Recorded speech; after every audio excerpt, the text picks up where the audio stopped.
For 35 years, Trump has believed the Central Park Five, now called the Exonerated Five, are guilty of assault and rape, even though their names were totally cleared. They admitted, they said, they pled guilty. And I said, well, if they pled guilty, they badly hurt a person, killed a person ultimately. And if they pled guilty, then they pled, we're not guilty. Remember that moment from the debate against Kamala Harris last month? Well, he's now being sued by the Exonerated Five. And they say his, quote, false and defamatory comments during the debate are extreme and outrageous. Their convictions were tossed in 2002, and New York City paid them $41 million over their wrongful conviction. The men never pleaded guilty. The victim survived, and another man ultimately admitted to the 1989 rape and was convicted. But Trump has never believed the Exonerated Five were innocent. He has used their case to advocate to bring back the death penalty in New York State. And today, Trump's campaign called the lawsuit, quote, another frivolous election interference lawsuit to distract from the voters for the Harris campaign. With me now, Shannon Spector, in their lawsuit against Donald Trump. Shannon, thank you for joining us this evening. You know, this case and what happened to those five haunts the nation, dare I say the globe. And Trump, he has repeated these accusations for decades, even though they were completely exonerated. And your clients are going to get justice, you say, this time. What does that look like for them? Well, Laura, we want a trial. They have to clear their names now all over again, because in front of 67 million Americans on September 10th in that debate, Mr. Trump said that they had killed this woman and that they had pled guilty. And both of those things are not true.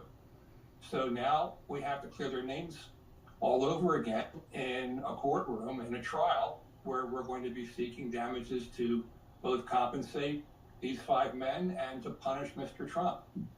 Defamation cases can be difficult if it's a public figure, particularly, and has shown actual malice standard that they actually meant to do and say something that was incorrect and not truthful and would lower their perception or reputation in the community.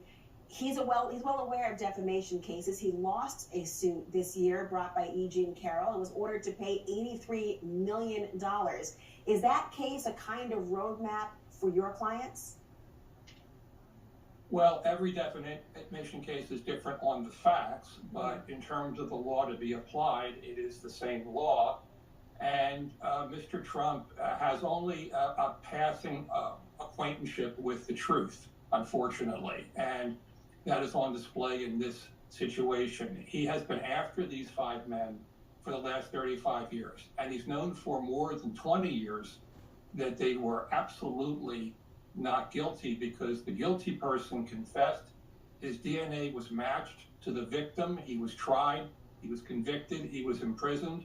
The DA of Manhattan filed papers to have these men's convictions vacated. The judge signed the order.